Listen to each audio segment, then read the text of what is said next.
If you woke up tomorrow and the First Amendment had been amended so that hate speech was now illegal, what would you do? What would you personally do? Then look around and ask what your friends would do. Then look around and ask what teachers would do, and engineers and med students. And then lawyers.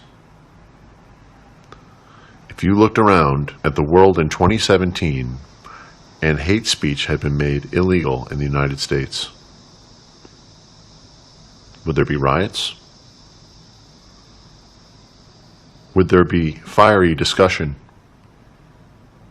Would there be violent clashes? Would there be even intense debate? Or would the world move on and accept that any opposition to the hate speech exception to free speech must be rejected on the grounds of being racist? I've asked this question to many people over the past few months. Overwhelmingly, the answer is, first, a sense of shock, like there must be some trick here. And then when they see the earnesty in my eyes, when they see that I legitimately just want an answer to that question, if the First Amendment carved out hate speech, what would happen? Would there be political will to fight? Almost to a person, I've gotten the same answer. Holy shit. I guess I'd be shocked. But yeah, I wouldn't really do anything. That is how far the Overton window has come. It, of course, doesn't take the Constitution being changed to lose free speech. This is what the libertarians got wrong. For example, we have an equal protection clause in the Constitution, but affirmative action, minority business loans, race-based laws, everywhere from employment to housing to things like disparate impact, which prevent any racial distribution in any field from being too favorable for any demographic, i.e. white people, even when there is no racism. The Overton window has shifted, and now it is within the thinkable that the First Amendment, the land of the free, will join the ranks of the UK, Canada, Germany, France, Sweden. They've carved out the fighting spirit. And it's because there is no defense to the Kafka trap of being accused of racism. See, racism works in a funny way.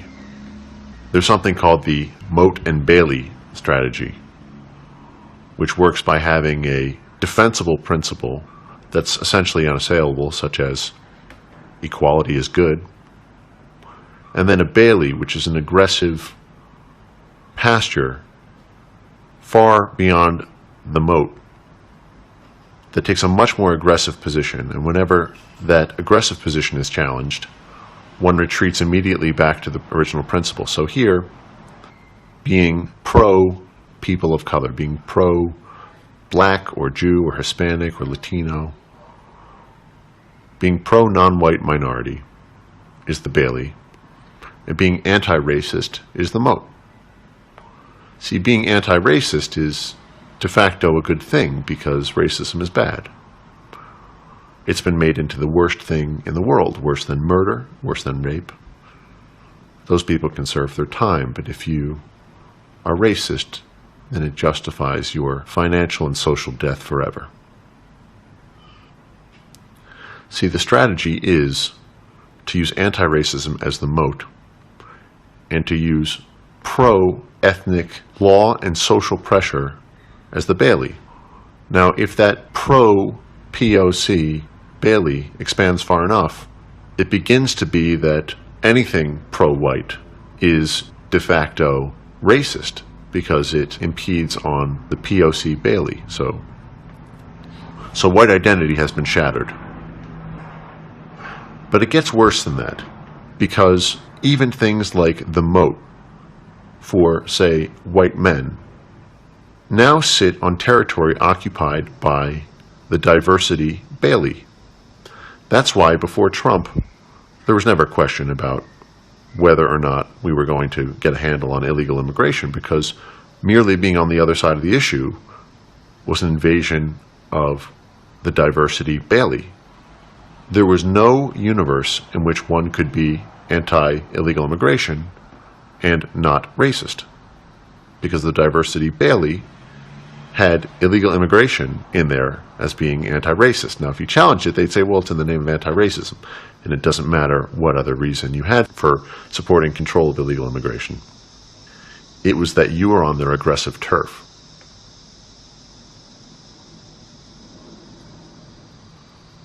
See, this Moat and Bailey strategy is what powers the perennial expansion of the diversity Bailey. And now the white moat sits on it. So any resistance that you have to everything from diversity policies at Google to illegal immigration, although fortunately Trump alone has done great deeds there in shifting the Overton window, but to things like feminism or to college campuses or to anything related to the diversity industry, there is simply no defense without white identity to the charge that resistance to some policy is racist. Voter ID, for example. The only reason that you don't need ID in this country to vote when you need it for literally every other adult behavior, drinking, getting on an airplane, buying cigarettes, renting a car, is because of the charge of racism. And because racism is a term that can mean anything now, it simply means, do I have the political will to exert this on you? There's no falsifiability of racism.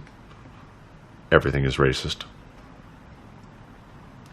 If you cannot combat the charge of racism with saying, no, you're racist against white people are allowed to have an identity, I am pro-white, we are pro-white, these values are pro-white. If you forfeit the sword of white identity, you also forfeit the shield of being able to defend yourself against the charge of racism. Because anything deemed pro-white is going to be deemed anti-diversity, and you can't be anti-diversity because there's no word for being anti-diversity that isn't racist. This is why the First Amendment will crumble. This is why there's no political will.